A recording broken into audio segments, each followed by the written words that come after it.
Muy buenos días, volvemos a tener el gusto de encontrarnos desde New Jersey con Marcos Torres Andrada. ¿Cómo estás? Buen día, Marcos. Buen día, Roberto, qué gusto de verte. Estoy muy bien. ¿Cómo estás tú? Bien, también. Acá sí hace mucho frío en Montevideo, pero un sol espectacular. Esperando la inauguración en pocos días de lo que va a ser una mega muestra en el Museo Nacional de Artes Visuales en homenaje a tu abuelo por los 150 años. Ya estuvimos la semana pasada conversando sobre cuál es la vigencia del pensamiento de Joaquín Torres García. Y bueno, en esta oportunidad nos gustaría seguir escuchándote. Sí, voy a repasar brevemente lo de la semana pasada por la gente que no lo haya oído y para darle y cerrar el tema de la vigencia. Mira, habíamos visto que en primer lugar había un tema de vigencia que era externo a Torres, que era debido a la cotización, debido al prestigio social y al apoyo institucional. Esos son tres factores externos que lo colocan a Torres en una posición importante.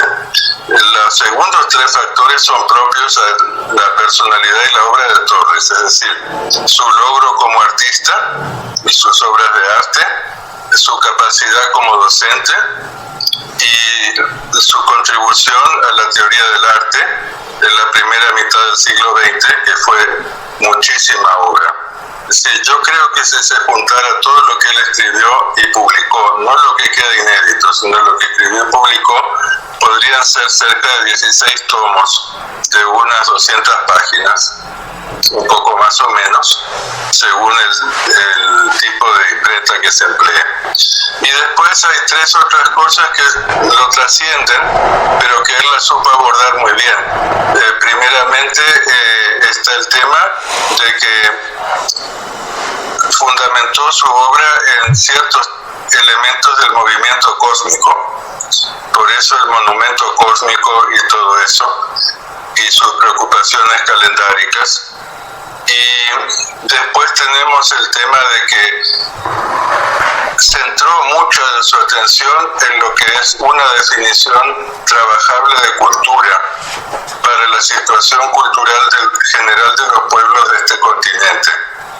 Y eso es muy interesante. Esa la propone primeramente tersamente en Tradición del Hombre Abstracto.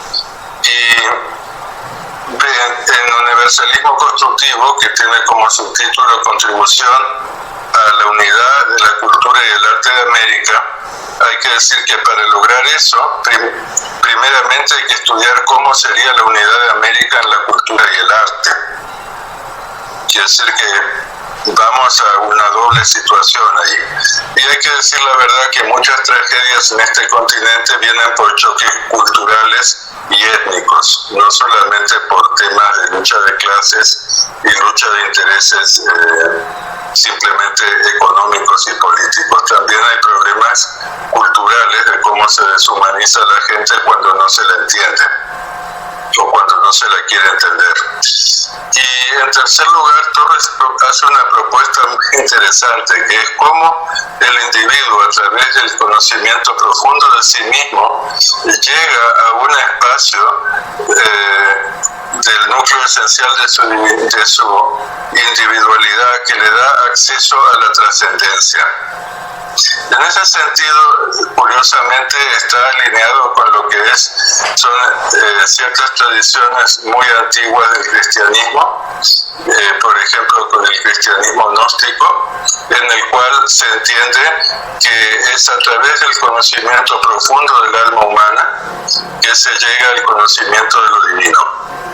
Eso, claro, chocó con las iglesias imperiales. Digo iglesia imperial, no lo digo de chiste, lo digo porque las iglesias que se volvieron oficiales en esa época, la iglesia que se volvió oficial en esa época, su teología se estructuró a lo largo de 7 concilios que fueron convocados por 6 emperadores y una emperatriz.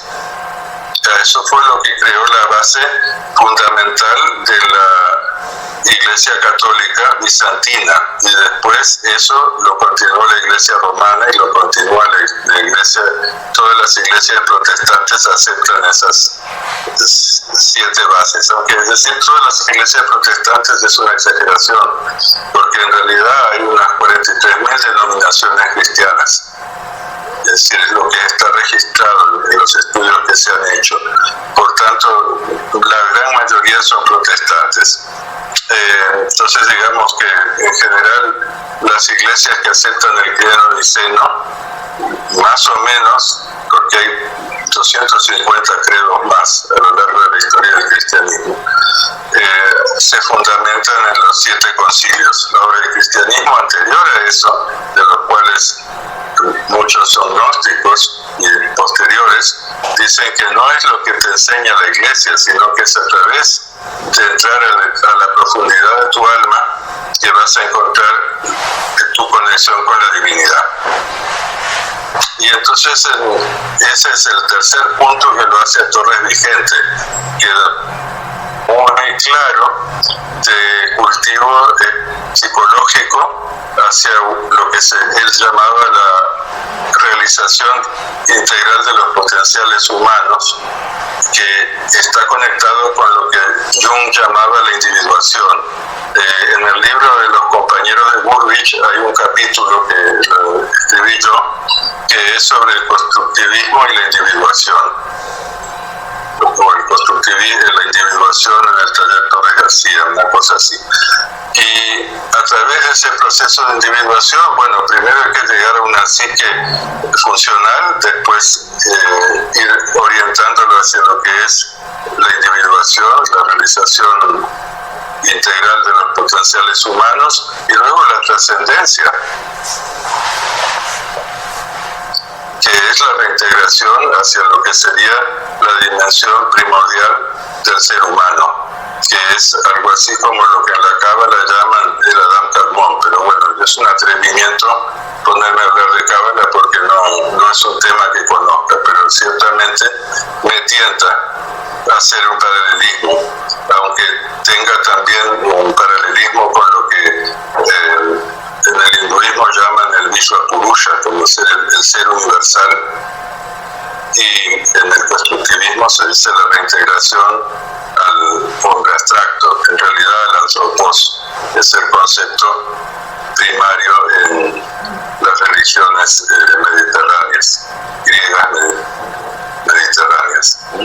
Pero también hay religiones griegas que llegaron hasta la India, porque no olvidemos, los griegos estuvieron 1000 años ahí, y entre Afganistán y Pakistán y parte de la India se pasaron 1000 años, hicieron no sé si 40 o 50 ciudades, entre 30 y 50 ciudades, no me acuerdo bien.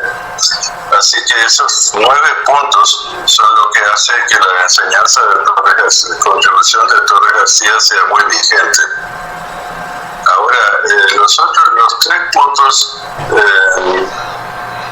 últimos son poco conocidos, pero ya es tiempo de empezar a hacer énfasis en ellos, porque yo tengo un pensamiento, mira, es decir, en realidad este tema del arte está muy bien, sobre todo si el artista puede trabajar profunda y libremente.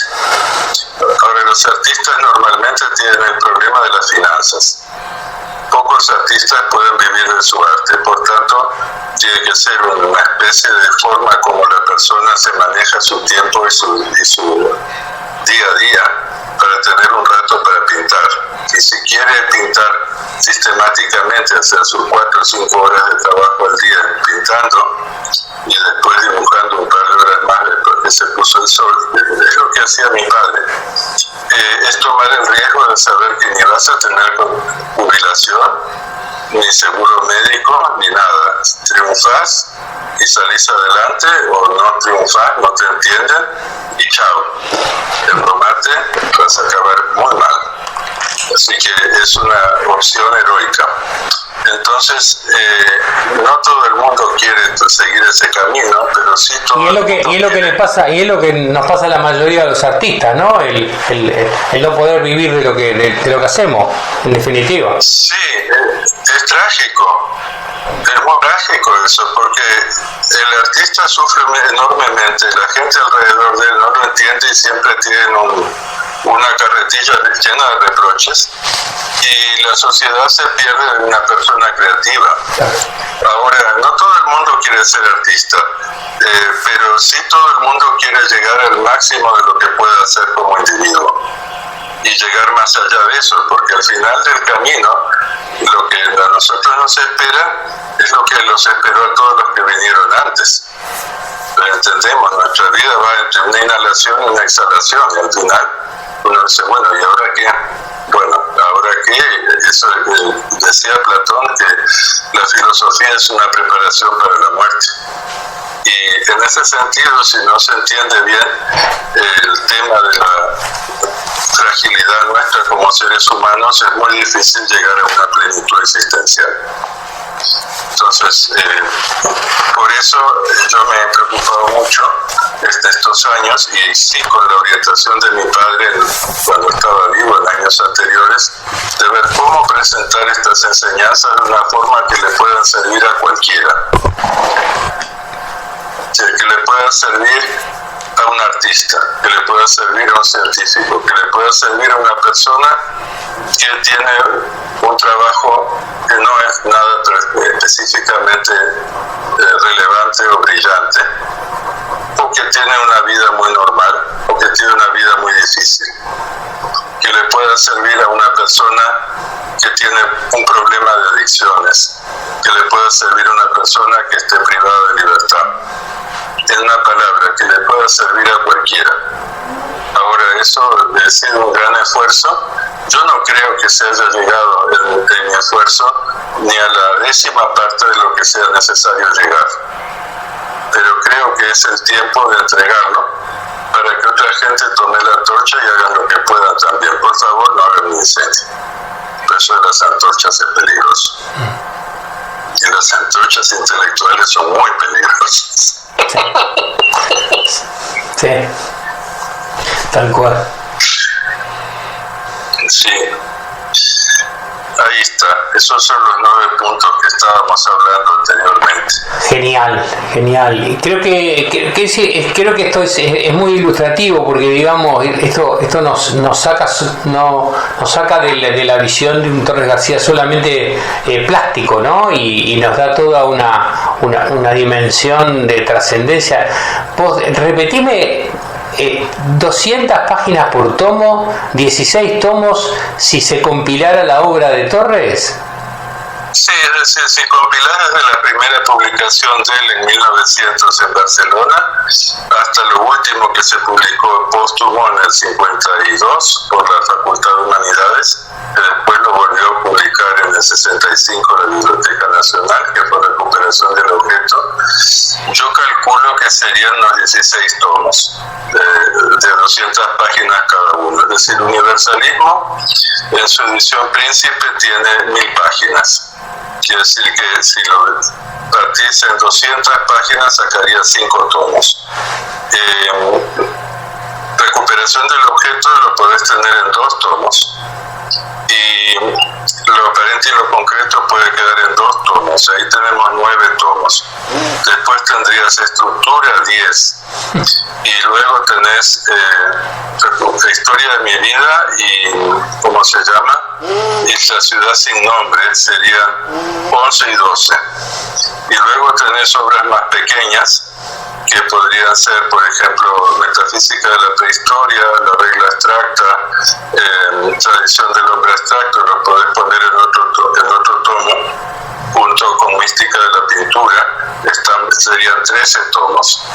Y después ponerle 2 tomos más para los artículos y los libritos que publicó en Barcelona.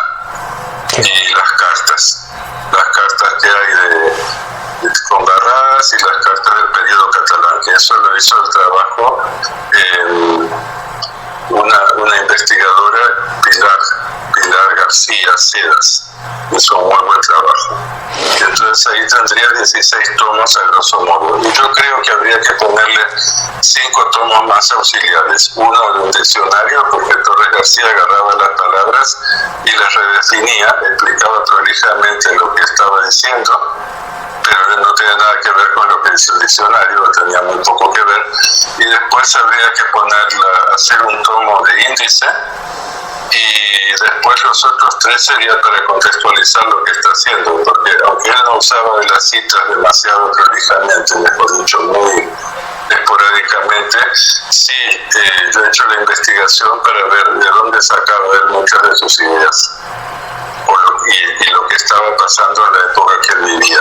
Sería una cronología intelectual. Serían 16 tomos de él y 5 auxiliares. Qué bien. Marco, te hago una pregunta. De lo publicado en vida, ¿él logró vender en el mundo editorial algo de lo que hacía? ¿Cómo se manejaba en lo que escribía en la parte de difusión y la publicación? Eso yo no lo sé bien, pero considerando la cantidad de ejemplares que quedaron repartidos entre sus herederos, me da la impresión que no vendía mucho, pobre. No.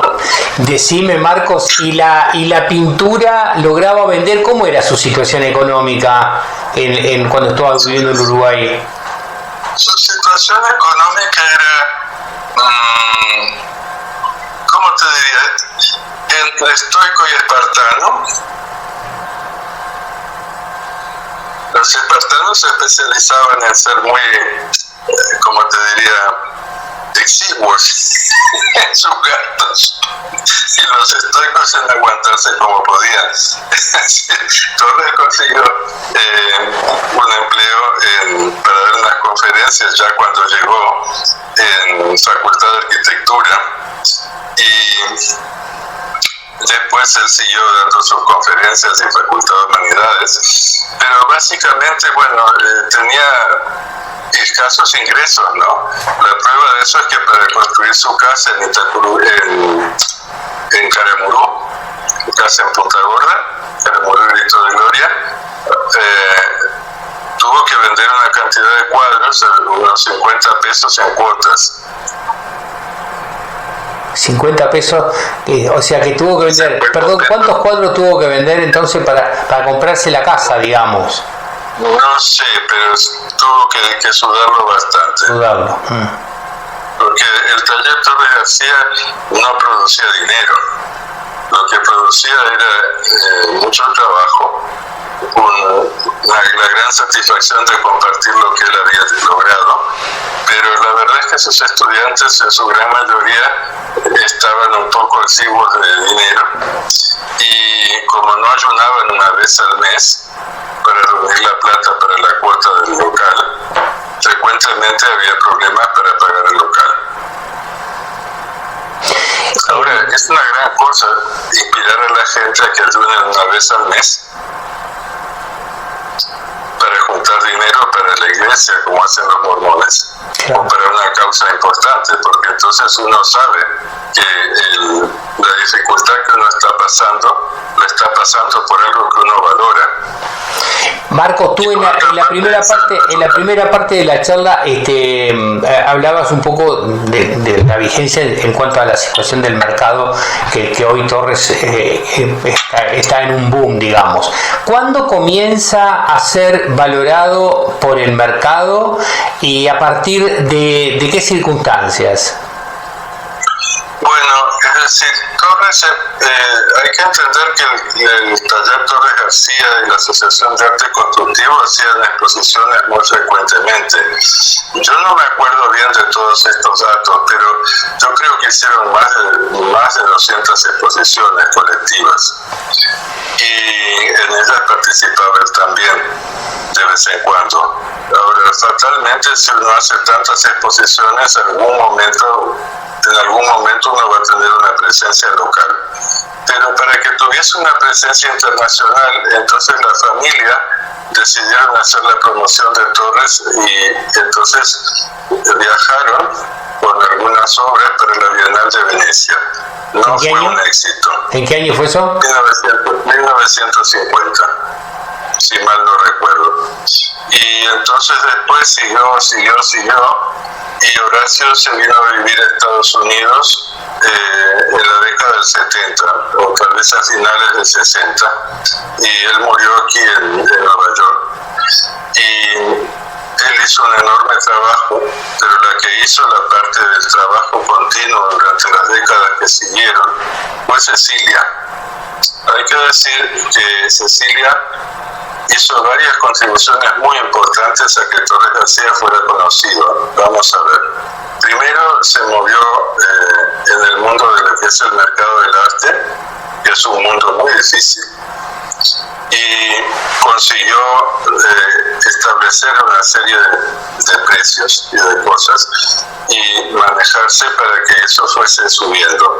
Segunda cosa importante que hizo fue conectarse a nivel de museos y universidades. Y eso es importante porque son instituciones, el prestigio por la cotización, el prestigio por las instituciones. Y eso, pero el prestigio social, ella no lo trabajó directamente de llegar al público a través de conferencias en cantidad, como lo estoy haciendo yo, que hago una conferencia semanal durante los últimos 2 años y que durante 10 años publiqué mis 2 artículos mensuales, sino que ella lo hizo a través de lo que es profundizar en hacer estudios sobre Torres y el taller Torres García, y produjo una cantidad de material que es una referencia obligada. Es decir, si a uno le interesa estudiar Torres García, tiene que estudiar lo que Cecilia contribuyó. Si a uno le gusta, está bien. Si no le gusta, pues bueno, tiene que aprender a que le guste, porque no hay de otra. Entonces, por ejemplo, entre otras cosas valiosas que hizo fue su catálogo racionalizado online, es importante, y después hay una cantidad de catálogos libros que, arrancando en la década del 80, empiezan a ser elementos de referencia constante. Por ejemplo, tenemos el de geometría sensible, tenemos el de la Escuela del Sur. La Escuela del Sur es del 91 y había una exposición paralela de Torres que no me acuerdo. Geometría sensible es anterior, debe ser del 85-86. Y después viene una cantidad de otros catálogos sobre aspectos particulares de la obra de Torres, como ser el catálogo de sus esculturas, pequeñas esculturas en madera. Y luego, hay bastante más material que ella produjo. Es decir, que la obra de Cecilia, en tanto que investigadora y divulgadora, no tanto divulgadora como investigadora y presentadora de una obra, es importante, es muy importante. Y referente a las cronologías de Torres, ella ha sido muy minuciosa al elaborarlas. Ahora, Cecilia y yo tenemos puntos de vista bastante diferentes, porque tenemos una formación muy distinta. Cecilia, para recordar un poco la ubicación familiar, Cecilia, ¿qué viene a ser tuya? Es mi tía política. Ella es la viuda de Horacio. Bien. Entonces, Cecilia y yo tenemos puntos de vista muy diferentes, porque hay que comprender que yo tengo mi formación como teólogo y como estudioso de religiones comparativas y mi actividad como religioso. Y ella en ese sentido es completamente otra forma de abordar el tema Torres. Digamos que ella lo aborda de una forma más laica y yo lo abordo de una forma más teológica. Ahora, yo estoy justificado por los documentos, por lo que Torres García publicó y por su trayectoria biográfica, y ella está justificada por la obra y por el funcionamiento del taller Torres García. Pues el taller Torres García, en cierto sentido, proponía una religión laica, la religión laica del arte.